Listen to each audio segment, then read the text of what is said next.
Okay, welcome back. Episode number, Brandon? 99. It prompts me to want to sing a song, like 99 episodes of Mastering Modern Selling on the wall. Keep going, Carson. Keep going. I Let's love go. having you on 99 the show with episodes that. of Mastering Modern Selling.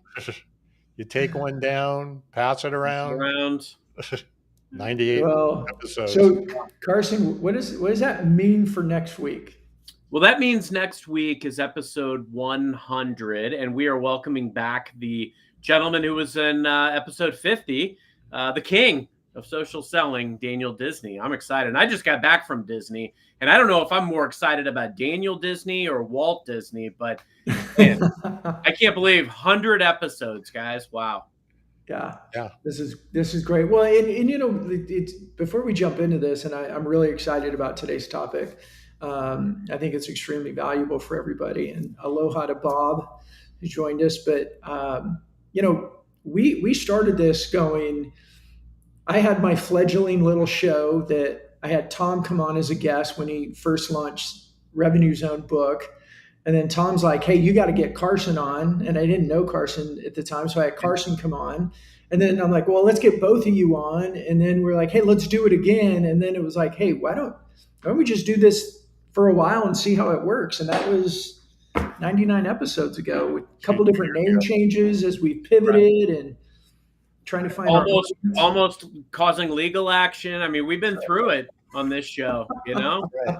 I mean, we were just inches away from being wiped out legally. So. And I got to tell you, we've got guests coming up that will knock your socks off. I mean, it's just can't wait for the next 100. Yeah. Well, we've had some guests that knock your socks off, right? I mean, Ren and Larry Levine, whose book just launched this week. Mike Weinberg. Yeah, Larry plugged Larry's new book that just launched this week. Yeah. So I don't know if I haven't kept up on all the messages, but I think we have 100 more guests now booked for the next 100 episodes. Close. Yeah, we have a lot. Yeah, it's when Nora's talking to potential guests, going, "How is May 2025 look on your calendar?" We'll still be selling stuff in May. That's right. Stuff will still need to be sold. That's right. Selling will still be modern in May. I promise. That's right. So, well, welcome everybody, and we got Bob, but anyone else, you know, if you're first time to the show on the podcast or on live. If you're live, man, join us in the comments. We bring your comments up. We make you part of the show. We answer your questions. We comment on your funny stuff, whatever it's going to be. We've had one person that kind of trolled us one time. That was fun. Yeah. We haven't had that for a while. Maybe we'll get a troll today. Who knows? Could be. You never know. Yeah. I feel like we're almost like bringing up the greatest hits today. That's it's right. Like I feel nostalgic. That's right. I mean, don't forget about partying like it's episode 99 here. So. Don't forget about Lorraine on Carson's birthday. I mean, come on. That's right. You only got a couple months to book Biff. That's right. We're working on it. All right. He's going to be a full-on guest. Oh. I mean, he was a business guy. He was selling George on doing his work for him. So. That's right. That would be fun if we could get one of them to come on live. All right, Brandon. So pull some strings and make it happen. I'll work on it. There you go. We'll work it. All right. So what are we talking about today? Hey, you know, timing on this was exceptional, I think, because we had planned that today we're going to talk about personal branding. We're going to break it down, and we're going to talk about reputations. And the three of us are going to talk about some of the different things that we do and that have helped call it your personal brand, call it your reputation. But it's the things that we do to network.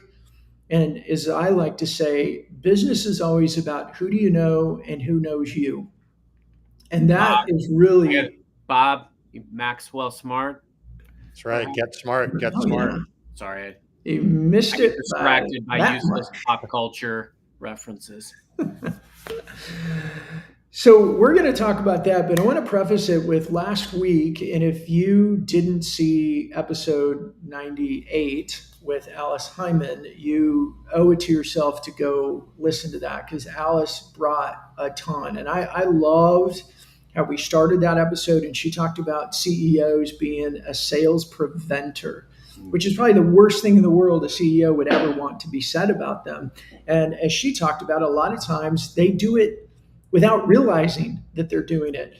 But there was a part in there about halfway through where I asked her about LinkedIn, because, a lot of CEOs will say, oh, I don't have time for this, or, that's just social media. It doesn't really do anything. And Alice had a very strong, a very bold statement that was basically, and we've got a clip of it, but I don't think we can show it, but it was really of her saying, look, if you are a CEO and you are not, or even executive, Carson, you brought that up, even just executives in a company, and you are not taking advantage of LinkedIn and building your personal brand and elevating the company brand through your personal brand, then you are a sales preventer. You are hurting your company if you are not doing it. And then we had scheduled the next week to talk about personal brand and CEOs and executives leveraging LinkedIn.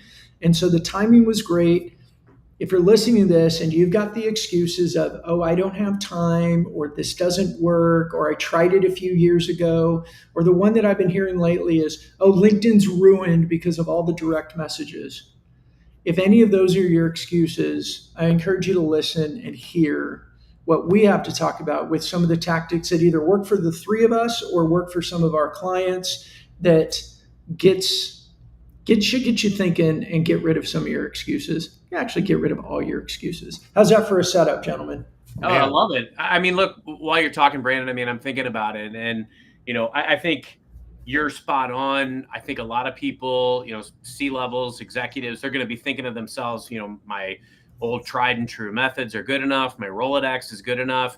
It's more than social media. It's more than a networking tool. It's a platform for leadership and influence. And whether it's you galvanizing your workforce and leading by example, all the way to, how we've explored on this show, how leads are flowing into organizations where the C-levels get it and are leading by example on on LinkedIn, on social media. Mm-hmm. Leads are flowing in as a result of that. And that's a unique nuance.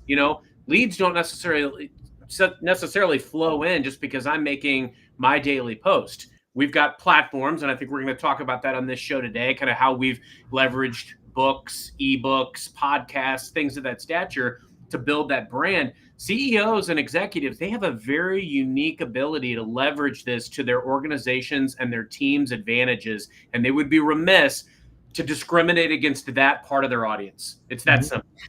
I loved it when Alice said, you have a CEO title.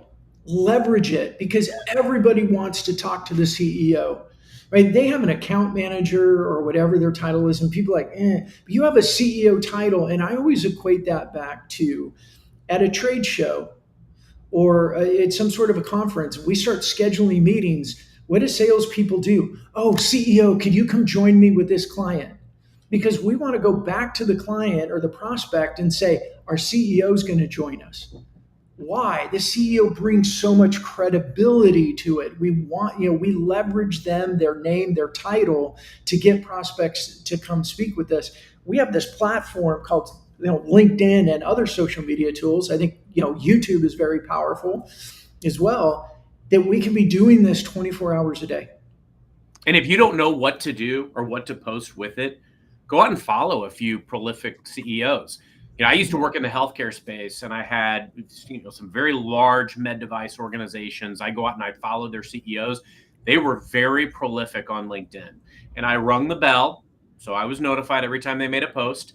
And personally, I was using it to get meetings with them. I was commenting on their posts, and I ended up using that, parlaying that into ultimately getting meetings with these CEOs.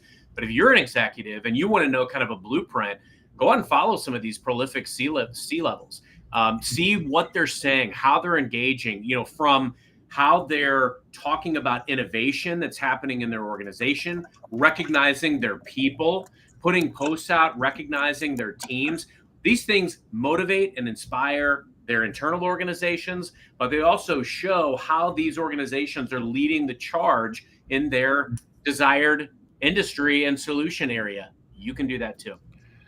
But I think we should hit, before we kind of go into some of the mechanics here, why is this the case, right? Why did Alice say that not being out there is sales prevention, right? Why is that the case? And, it comes back to what I talk about in my book, right? Is the revenue zone is composed of two things. It's building trust and creating demand.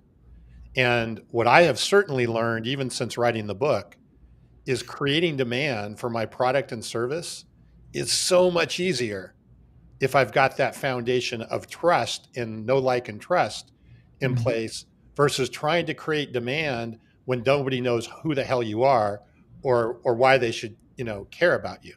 It's not that you can't do it. It's just harder, which again is a sales prevention activity. Tom, I know you kind of wanted to do this in stages, but could you explain, like, because of this show and your other show, what happens in your first conversations with prospective clients? This is really important for people to understand. We're not just blowing smoke. This isn't like, oh, we go do some things on social media and good things happen. Like, this is very tangible. Yeah, well, Mike, the company that I work with most of the time, LeadSmart, right, is it's a software company in a very vertical market. So we only sell to manufacturers and wholesale distributors. So it's very vertically focused. And that market is also very relationship based. It's a big market, but there's a lot of relationship in there.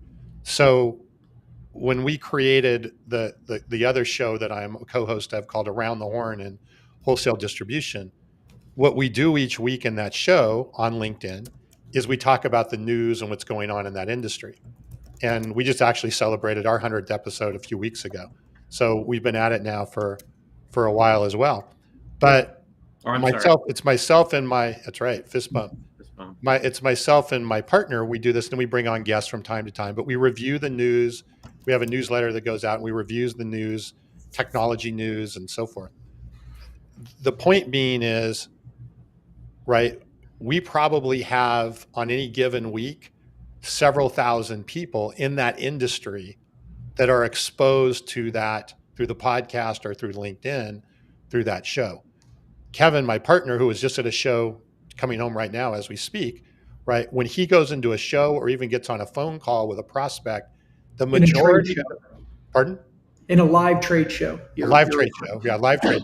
But even if he gets on the phone or we get on the phone, the majority of the time, not always, but the majority of the time is the way they'll start off is, hey, we really love your show. We enjoy your show, appreciate it.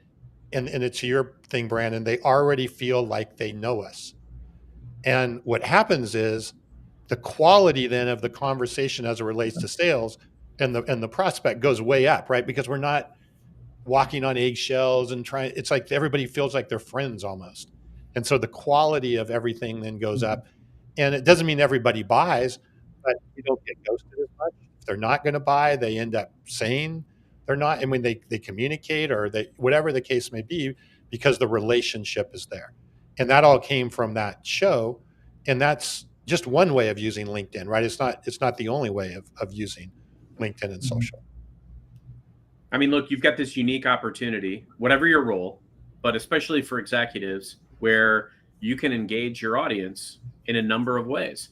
I mean, right now we're in election season, and what candidates wouldn't give to have this direct opportunity to speak directly to their audience, you have it every single day. And, some people, and I want to hit Bob's comment here in a moment and get your thoughts on it because it's very poignant. By and large, he's thinking a lot of CEOs' egos get in the way of them engaging authentically on LinkedIn. And I think there's a definite true element to that. I think the key element, though, is every executive should want to open doors any which way they can, and to have this opportunity to speak directly to their audience and engage those folks, and a lot of times at scale. And there was a comment you made earlier, Brandon, people shy away from this because, the inboxes are flooded and things of that stature. But, we've all had, business relationships, personal relationships that have not gone the way we've wanted them to. It doesn't stop us from going out and pursuing new ones. And I think that's the key element is there's some gold in them hills. And we've got to make sure that we are figuring out ways that we're comfortable with. I've explored just about every avenue, whether it be, we've talked on this show, TikTok, Instagram, a WordPress blog, Spotify, where I put my own podcast, and now I'm on a couple of different shows, and it's different avenues, but it's amazing. Like when I talk to someone, people reach out to me all the time, and my calendar's full. And when I jump on a call with them, they're like, "Wow, I feel like I'm on your podcast. Like and I love that thing you said about blank." It's that recognition, and I want to hit on the CEO ego thing and get your two thoughts on this. Regardless of a CEO's ego, I mean, personally, I think there are ways that even if you've got an ego, you can play this to your advantage. Wouldn't you want to? I mean, I don't like the vanity stats chasing, and I know we've talked about that on the Darren McKee show. Maybe a CEO would be, more interested in vanity stats, but I think the key element is, even as an ego-driven CEO, don't you want to use your clout and your pride in your company or in your team to go out and create some net new conversations? I can't tell you how many times I've leveraged executive presence to go out and get meetings that I couldn't get. And what I mean by that is, when, a lot of times when an executive comes to town and wants to meet with your customers, a lot of times we as sellers, we put our boss in front of the ones that are going to say all these rave things about us as sellers. Oh, I love Carson. He's great. Nope. I go out to the customers that won't give me the time of day, and I say, I have this unique opportunity to get you in front of this C-level or this VP level. They're going to be the ones who are reviewing investments we want to make in the future, discounts we want to approve in the future, et cetera. You better believe they take those meetings. The C-level, the VP level, there is a inherent ability to leverage that title, and you've got to use it, ego-driven or not. But wouldn't Brandon, what is your tagline be everybody knows you, and what are the two things everybody knows? I see you everywhere, and I feel like I already know you. What better way for, if you have an ego, wouldn't that basically lend to your ego?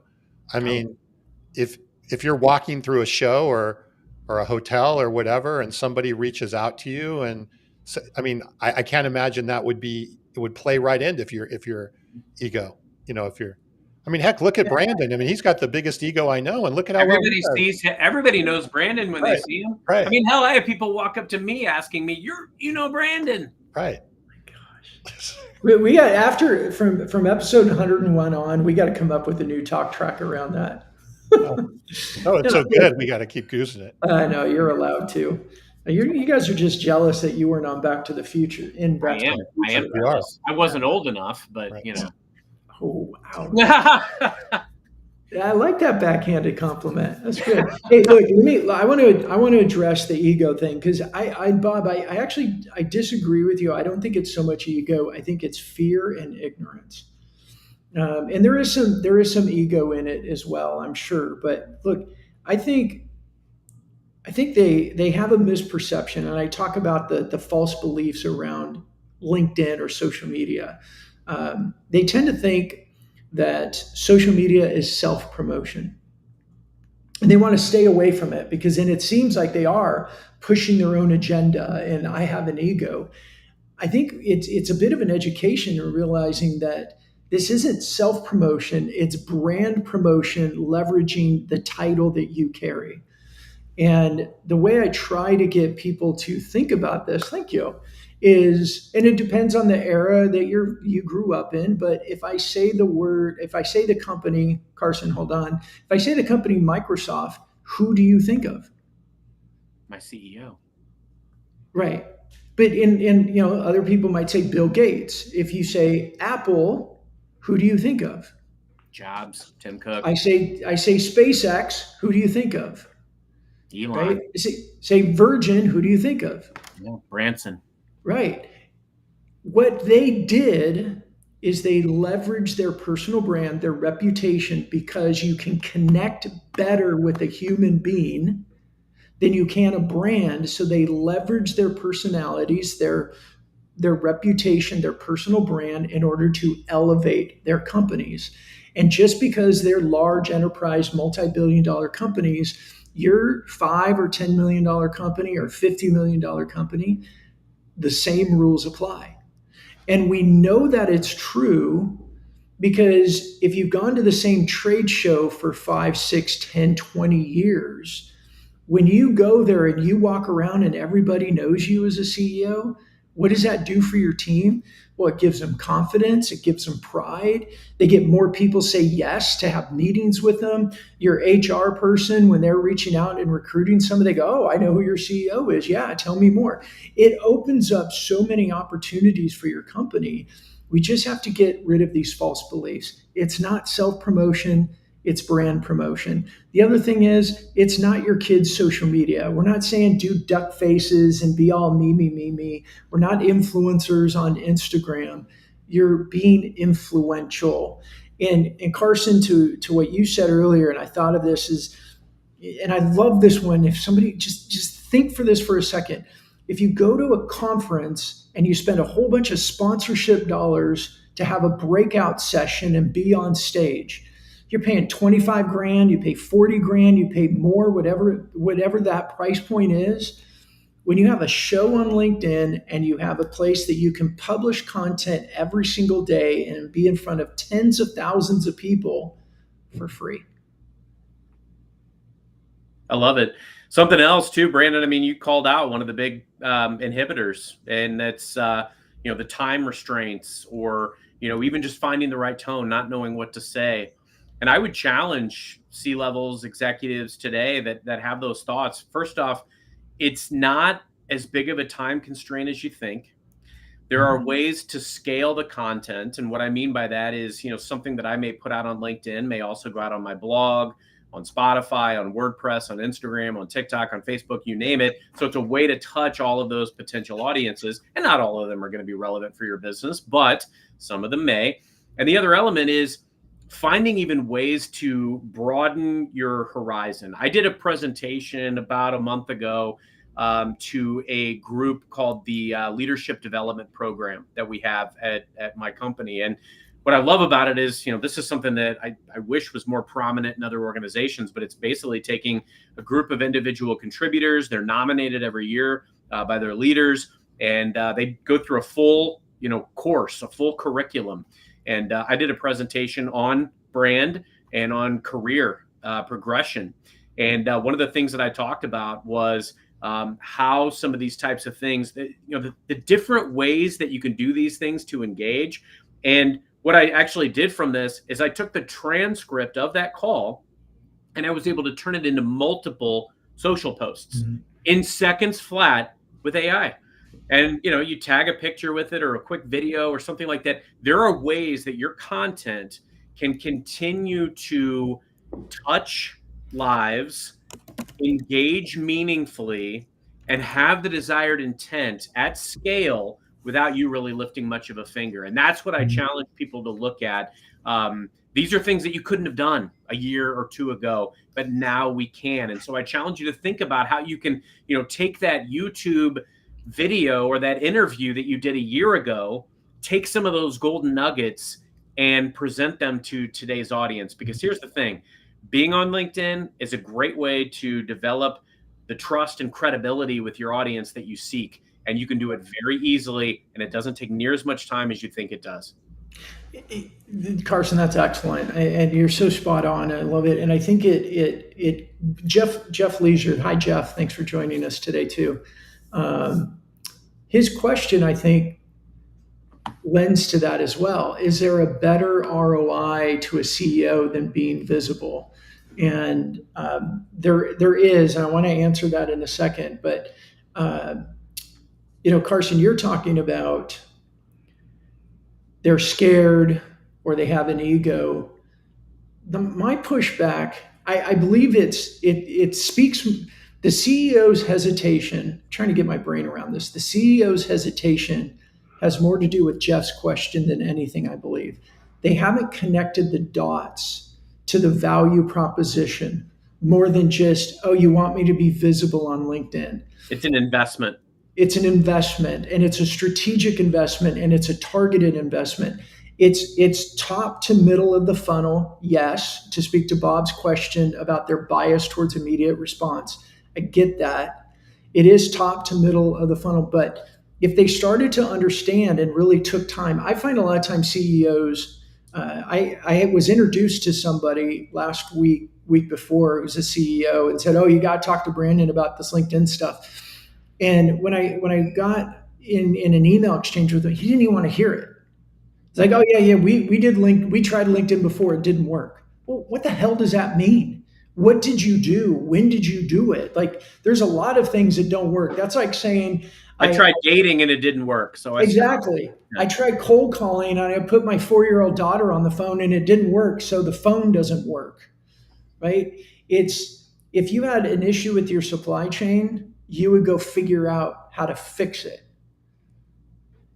If you start to understand, peel back the onions and go, where is the value of this beyond being visible? Then you go fix it and you invest in it. So Jeff, and let me pause. I've been talking a lot. Do you guys want to answer Jeff's question? Well, I'll weigh in a little bit on that. And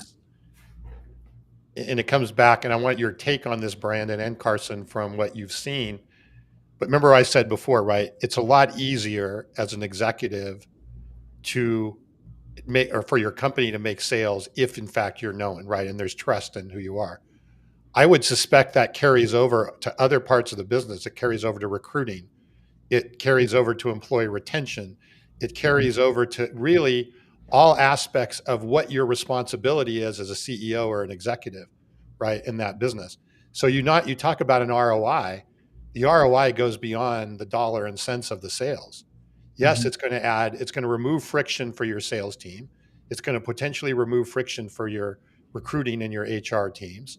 It's going to just, it's a foundation that I'm not sure there is a better ROI holistically for a CEO than being present and having that personal brand recognition. That's a really good point, Tom. I mean, look, I'm nobody, and I post a lot of stuff, and mostly I tell stories. I tell stories about things that I've learned through the years and, experiences that I've had in leadership and with teams and building cultures. What this does is this enables you to create a destination culture, people that will ultimately reach out. I can tell you how many people that I don't even know who they are, and they're reaching out to me saying, "Hey, love to connect with you, have you mentor me, would love to work for you," type of thing, only because of this opportunity. Now, think about at a CEO level, if they're doing that and they're going in and they're talking about stories and the culture that they're so proud of, and they're highlighting and spotlighting their people and the innovative things that their organization is doing, how is that going to hurt? I mean, here's the thing. One of the biggest challenges that we have sometimes as organizations is standing apart from the crowd, standing apart from the competition. And if your C-level's going out there and touting this amazing culture and the competition isn't, guess who's going to get the interested parties? Mm-hmm. I want to put a little bit more meat on this, Jeff. And here's the challenge with a better ROI answer. It takes work to understand the ROI. And most teams just say, "Oh, we don't have time, so we don't do it." I mean, when I first started getting involved with looking at LinkedIn in like 2016, 2017, the marketing teams would say, "Well, we need ROI. We need ROI. I need to know what the ROI is if we're going to give these posts to people." And then when you talk about how to actually get the ROI, they would say, "Oh, we don't have the time to do that." It's like, well, wait a minute. Do you want to see if this really works, or are we just making a convenient decision about implementing this or not? And I think Chris Walker, he talks about this a lot, and he's doing some amazing stuff for companies. You've got to put in the systems to ask, where did you hear about us? And you've got to track, because what may happen is your CEO has a show or is a guest on someone else's show, and somebody listens to that podcast in 2 months from the time that it was recorded, and they go, "Oh, what's the name of that?" Or, listen to it, and they know the company name, and then they go do a Google search for the company, and they click it. They do a Bing search, and they click it, and they go to the company. Well, digital marketing goes, attribution is search. Our SEO did it, but it wasn't your SEO. It was your CEO, because they're prolific on LinkedIn. They have their own show. They're getting invited to be guests on other people's shows. It's raising the brand. So it doesn't have to be that tough to measure. But it is. And it reminds me is Juan Pablo, who was our guest a few weeks ago, he commented on one of my posts, I don't know, a week or so ago. And he said, we do all the matrix. Whenever our CEO gets media, every department in our company benefits, and we have data to prove it. They actually track the data because they want to know. And guess what they do? A big part of their marketing effort is around getting their CEO more media attention because they've tracked the data and realize how much it elevates every other department in the company.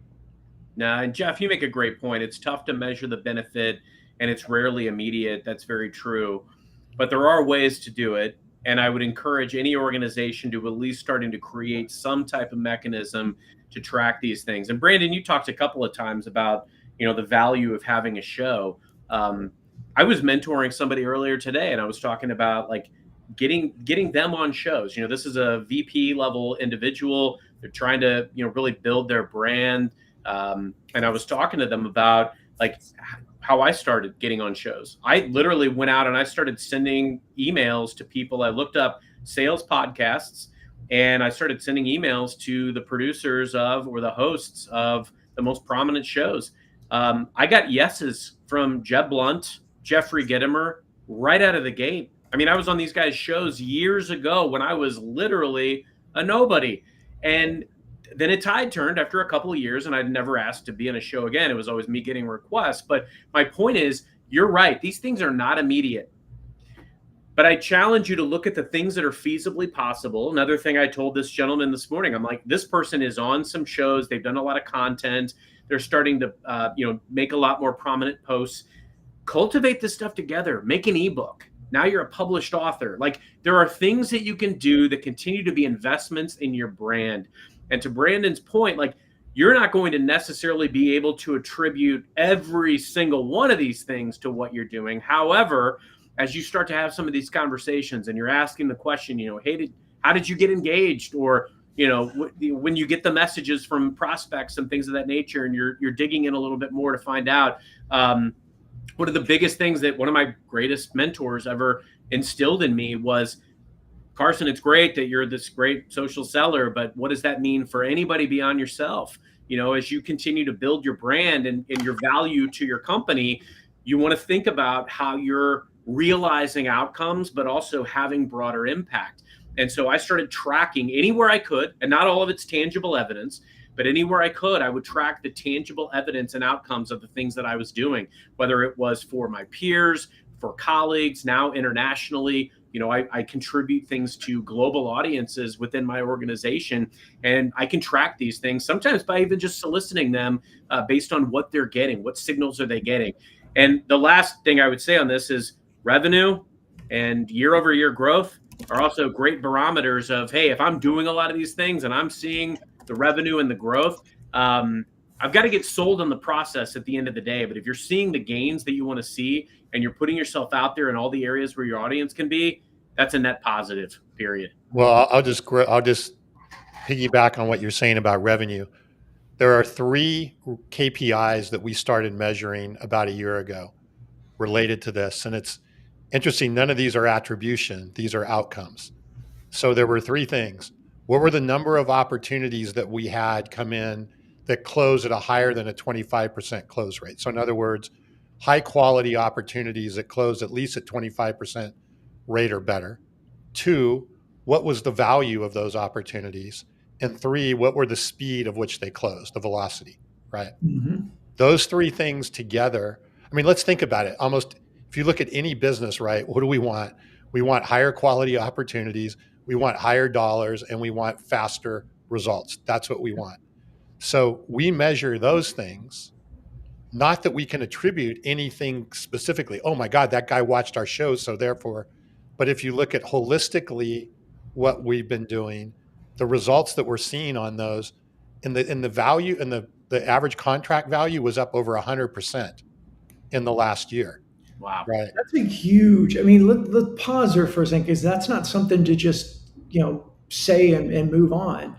The average contract value grew by 100% as you've done a show for 2 years. Pretty much. Right. And the velocity hasn't velocity, the speed of the from initial contact to close has sped up some, but not to that level of meaning. But the number of higher quality opportunities, I believe, was up 40 or 50% in the average contract value, with pretty much the exact same marketing.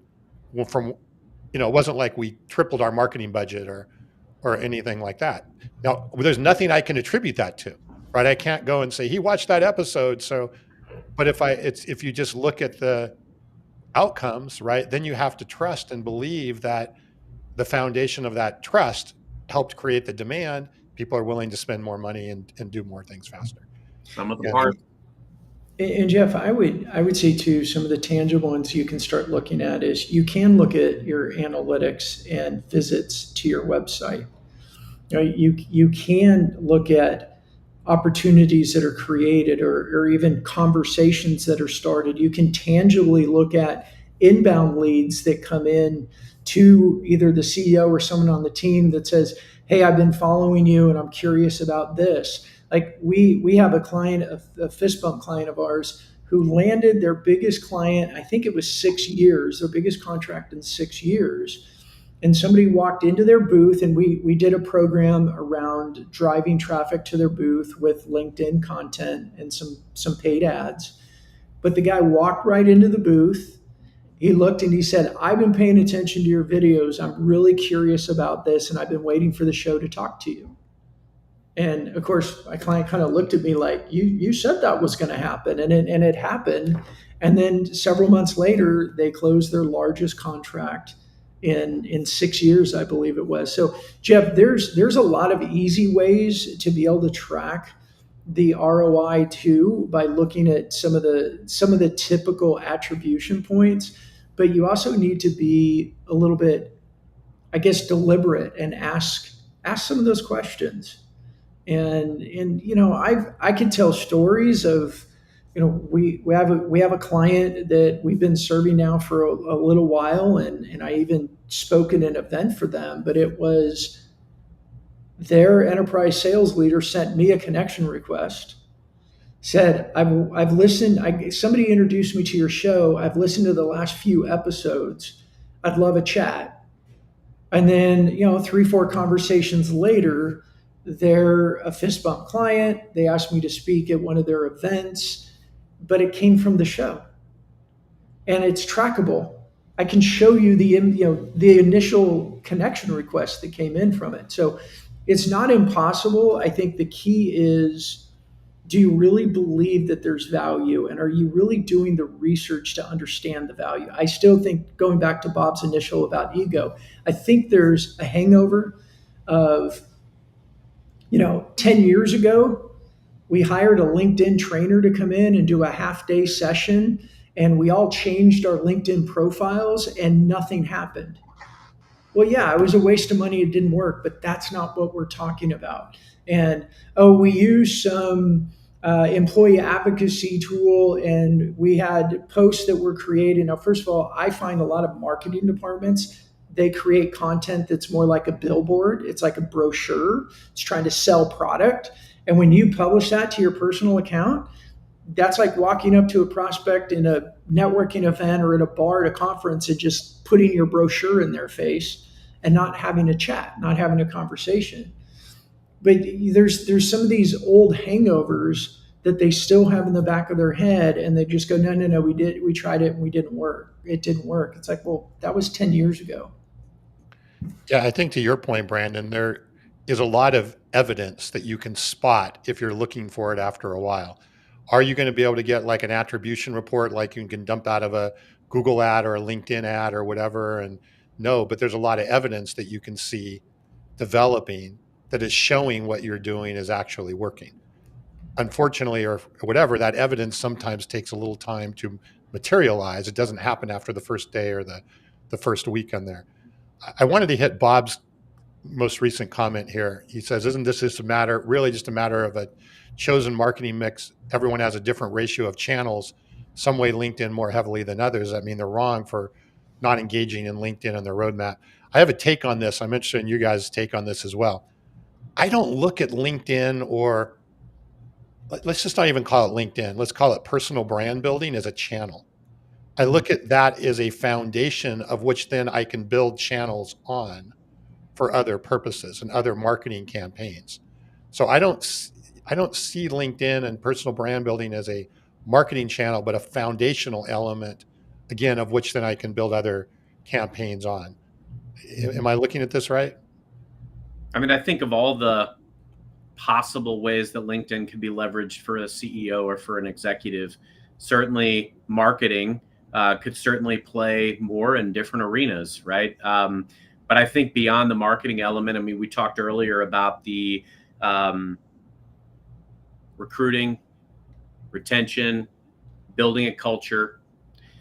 Furthermore, I mean, I even think about the opportunities that I've gotten from LinkedIn, and I would multiply that for an executive, right? You know, the opportunity to go out and follow prolific leaders and learn from them, the opportunity to leverage, you know, doing a show, connecting. You know, I've gotten the opportunity to become a strategic advisor for different organizations as a result of LinkedIn. So there's that individual component, an element for a CEO, why they need to be there, because a lot of CEOs, I mean, they may make a move at some time in their career. They may make some connections. So there's that personal element of creation of relationships, networking, but also that unique opportunity to build credibility with a broad audience that they may be interacting with at some time in the future. I feel like anyone not on LinkedIn or not leveraging LinkedIn is almost operating with a tunnel vision.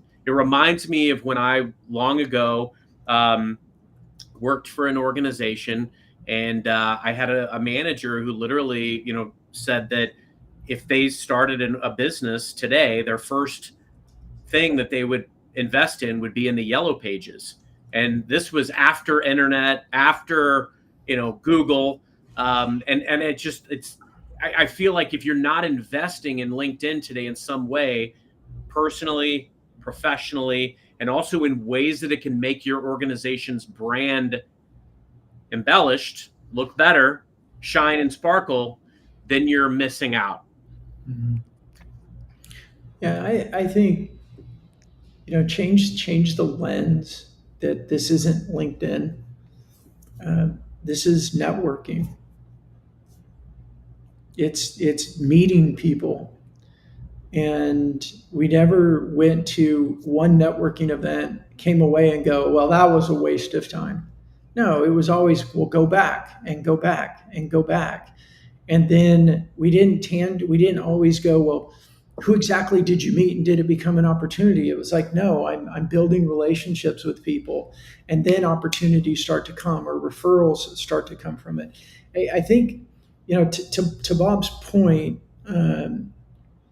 assigning direct causation, if we think of LinkedIn or any social platform, even, you know, YouTube, as a channel, it makes us look at it in a light or from a lens that doesn't make it valuable. If we look at it more like, hey, I need to build my reputation, I need to be known by more people, and I need to know more people. And I don't think anybody can argue with that those are good things for your career, for your business, for creating opportunities, for finding new employees, for having, you know, meeting new vendors that could serve you better than your current ones, or any of those things. I mean, it's why we golf with business or we go to cocktail parties. Why? We want to know more people and we want to be known by more people. If you look at that lens, then we can get out of these conversations of, well, what's the ROI? It's like, really, does everything, if everything has to be ROI, then we're going to scrutinize, like, why do you get on that plane? Well, because one of my really great clients is there and they've been with us a couple of years and competition is kicking up and we need to go make sure that we're in pole position. But is there a direct ROI right now? I believe that we've over scrutinized ROI around anything digital content, social media, YouTube, LinkedIn, because people were scared about how to use it or they're scared to do it wrong and ruin their reputation. So a lot of the excuses, and I will call them that, they are excuses to not figure it out, are just convenient. So, hey, in the last, 10, 15 minutes here, let's talk a bit about some specifics, right? Because I think there's a lot of ways to potential, like, Brandon, I'm nowhere near, or even I'm nowhere near active on LinkedIn with posting as you two are, but I am on 2 shows every week, right? Mm-hmm. So I'm out there, I'm just out there in a different way. What are the ways that, people can put themselves out there? What are the different ways that you can contribute to that personal brand and build that visibility? It's not just one thing that you have to do or necessarily absolutely have to do. I think it's a combination of things. Yeah, that's a good. Carson, why don't you? I really like what you do, Carson, because you maximize every single piece of content that you create or you're a part of, and you maximize it. And I see it on Facebook, I see it on Instagram, I see it on TikTok. Obviously, we see it in LinkedIn. Uh, you do a really good job of being everywhere, and qualitatively, I know it works. When I was with you and we had lunch, and I love this story because Carson and I got to go eat somebody's leftover buffet lunch because their meeting was ending and they had leftovers. And as we're walking back to our room, this guy came around a corner and it was like he was all fanboy. He's like, "Oh my gosh, Carson, it's so good to see you." And no, don't get embarrassed because it's true. You've earned it. Like you've done the work to earn this. And he was so excited to see Carson, and I'm like, "Oh, cool! Like Carson's buddy." And Carson shakes his hand, and I'm like pulling Carson's plate so his food doesn't fall because the guy was so excited to see him. And we start walking away, and I go, "Hey, Carson, who was that?" And he goes, "I don't know." It may not be a tangible ROI, but my gosh, that is huge valuable because that guy knows you. He may refer you. You're top of mind when he needs you. I think he was a Microsoft employee as well. But there's so many good things that come of that. And that was one person. How many thousands of people are out there like that who think of Carson in the same way? Well, and we have some big offices like in Dallas, and I'll go there and everybody knows who I am. And it's surreal. It's the only type of celebrity I would ever want to be, like a Z-list celebrity where I'm known for certain things and with certain people, but I can still go outside and nobody cares who I am. But in all seriousness, I got to say, like the opportunities that have come from the shows and the content, and don't get me wrong, not everybody's going to love it. I know there's absolutely been people that, I go back to the David Goggins quote, "You're never going to find a hater doing better than you." I mean, there's going to be people that don't want to do the work and they're going to not like you because you're out there, and they're going to say you're being self-promotional and you're doing all this. Well, if I'm not out there tooting the horn of some of the great stories that I feel like I have, nobody's going to do it for me. And the ends justify the means. I have created relationships that never would have existed without social, not to mention over $1 billion in deals that never would have existed without LinkedIn, or the first meeting being from LinkedIn. But job opportunities, relationships, new vendors, like Brandon just said. People, like I jumped on a call yesterday with a brand new vendor and they're like, "Oh, it's the LinkedIn star." And it's like, these people know who you are when you walk into these meetings, which is honestly very helpful because it's a unique differentiator. It's something that not everybody is doing. And I tell people all the time, I know what my strengths are and I know what my strengths are not. And I believe strongly that you can leverage, you were asking about different mediums, Brandon. I looked at where my audience is and also could be, and was really intentional about how I could touch those audiences. Now, I've talked on this show before about how I kind of straddle a line. I work with, people that, consume technology. I work with nonprofits. I've worked in healthcare, but I also work with salespeople, and none of those audiences care about the same messaging. So I've kind of straddled the line, and I try to, I do a lot of career focused things, a lot of leadership focused things that will resonate with, throwing bouquets to all audiences. But the things that you can do with like LinkedIn groups, going out and creating a group, inviting people to that, creating a show, creating a newsletter on LinkedIn, you get tens of thousands of views of some of these articles just by making a post. And that article can go out on LinkedIn as a newsletter. It can go out to my WordPress blog. I can also post it to Facebook or wherever I want, and Twitter, and you name it. And these things can happen in minutes.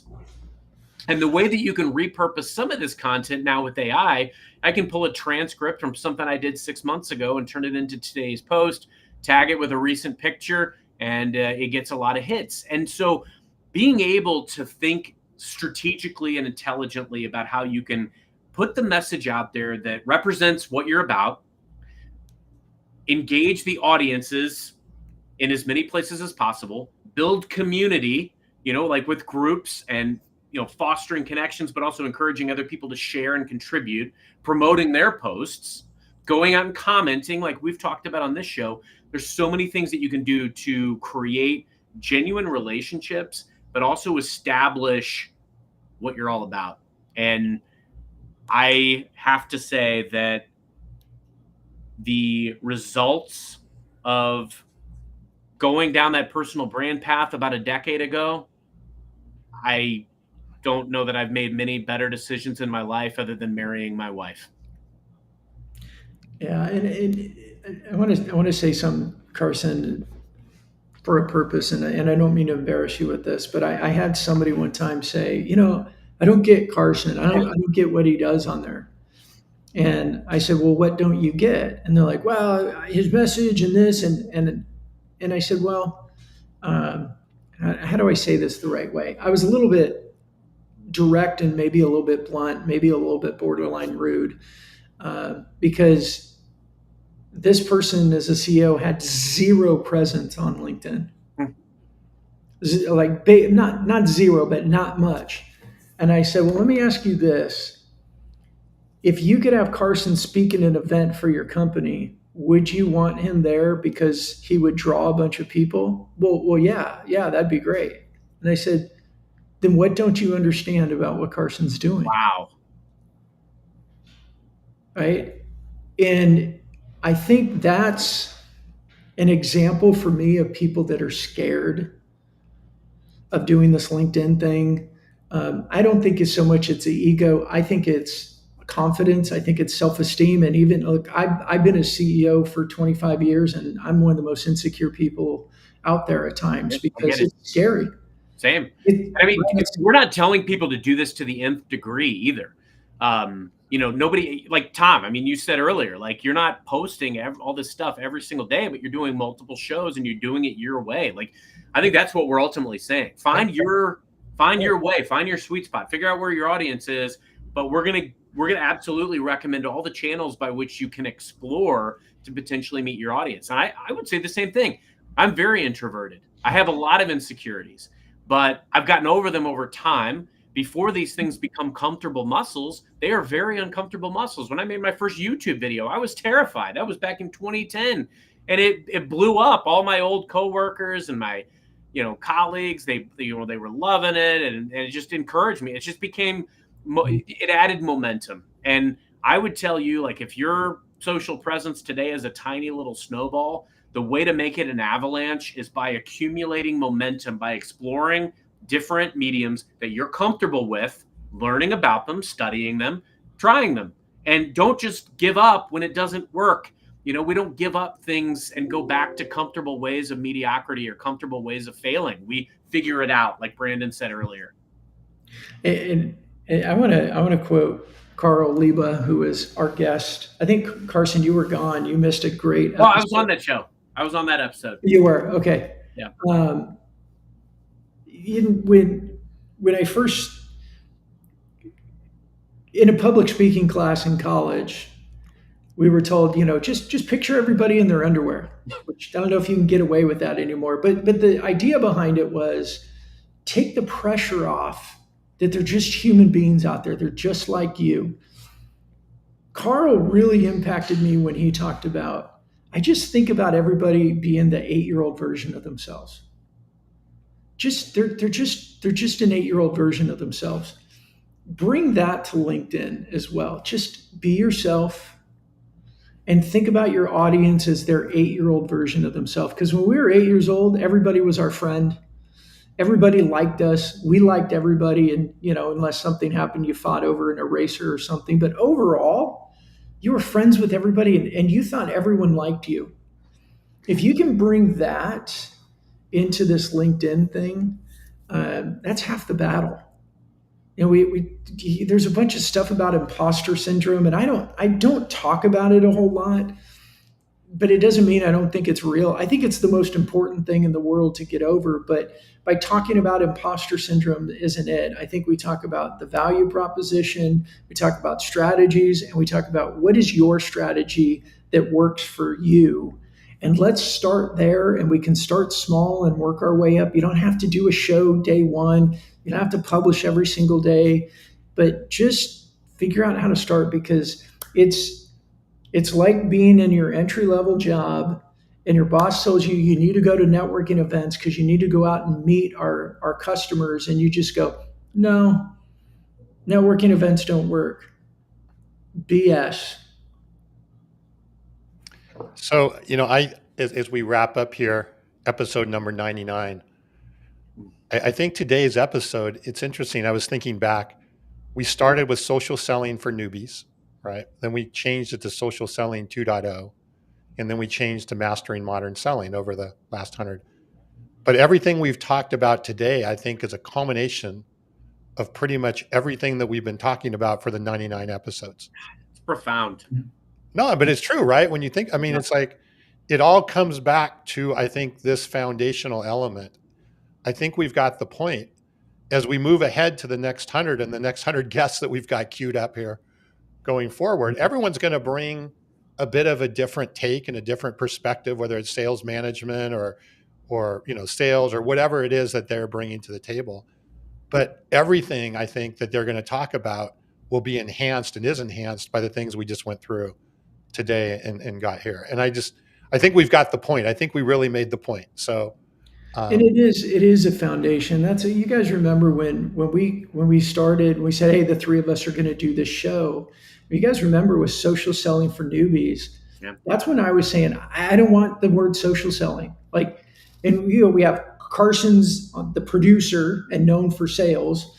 Tom has a marketing book, and I'm like that personal branding, networking person. And I hated the word social selling because it brings images of pitch slapping and automation and things like that. And I've been very resistant to it. And I'm okay with that now. It's mastering modern selling. But the foundation of it, just like everything in sales, it's always, if your personality sucks, you're not getting anywhere with your customers. If you don't know how to start a conversation, you're never going to have a conversation. And the foundation of all that in this modern selling or this digital selling world is your personal brand. That's right. It is modern selling. It's the foundation of modern selling. I see you everywhere, and I feel like I already know you. And we have a little bit of time, don't we? I've heard two people over the last several months. Looking back, so our longest episode, I had to look this up. It was Donald Kelly, and it was 1 hour, 8 minutes. So we technically, by that barometer, we've got 10 more minutes. Oh, yeah, look at that. Yeah. I would love your guys' take on this. I've heard 2 times now in probably the last 3 months when I say, it's the I see you everywhere, and I feel like I already know you. Twice now I've heard I don't want everyone to see me everywhere because then they'll think I'm not working. Wow, you've heard that? I've heard it twice now, and I'm like, oh, really? Like I'm scratching my head going, really? That's the reason why? The best way to calm that? Results. Nobody's ever questioned me, and I'm everywhere. I had somebody tell me one time, every single time I pull up LinkedIn, there you are. How do you find time for this stuff? But nobody's ever complained about my results. There you go. Carson, you pop up on my Apple Watch 2 to 3 times a day. That's beautiful. Yeah. So, see, and I'm top of mind. It goes back to what someone told me years ago, literally 2013, at this small consultant firm where honestly, like one of the executives tried to steal my biggest lead and claim it as their own. But one of these guys literally said, like, use LinkedIn. Use it to find ways to stay top of mind. And that always stuck with me, because people know you. And I made a post, my gosh, what was it, like 2 weeks ago, about how I had not been feeling well. And like, I've had so many people reach out, and I'm doing better. I'm not 100%, but thank you to everyone who's reached out. It's amazing. Like, people follow your journey. They know you as a person, even if you don't know them or know them well. It's just unbelievable. And Bob's dreaming about us. Yeah. Sorry, Tom and I start laughing while you're talking. We saw Bob's. No, I love it. Bob, we dream about you too, my friend. We do. All right. Well, excellent points today. Excellent episode. I'm really looking forward to the next 100. That guest lineup is like, man. Oh, it's incredible. Just blown away by some of the roster there. So yeah, this gets better and better. And seriously, we appreciate everybody in the audience that shows up week after week, shows up asking questions, saying, provocative and poignant comments. Like, if you got suggestions on the next 100, shoot us a note, make a comment, tag people you want to see on the show. It's amazing. Like, we've approached some people that are pretty prominent in sales, and nobody turns us down. I mean, people want to be on the show. It's amazing to think how far we've come in 99 episodes. Yeah. And if you're on the podcast, we honestly, we've kind of neglected promoting the podcast as much, because we really enjoy the comments and all that. But if you're on the podcast, the next 100 episodes, we are going to focus on it more. We actually have an advertising campaign that we're going to be doing to help us get more reach in front of people. But if you'd be so kind to help us, give us a review, screenshot it, share it with somebody and say, hey, these guys are a bunch of dorks, but they're saying some good stuff. Whatever, we'll take it. We'd appreciate it. We're just three knuckleheads trying to have fun and figure this out. That's when we start for Social Selling for Newbies. We're all newbies. We're all trying to figure this thing out. Let's go have some fun doing it and just create conversation. So if that resonates with you, we'd love for you to join the community and be a part of it. Here. All right. So Daniel Disney next week, number 100. We'll kick off the next century of shows. Carson, you want to wrap us up? Yeah. Thank you both, gentlemen. I learned a lot from you guys, and it's been a fun run. Let's keep doing it. And to our audience and everyone.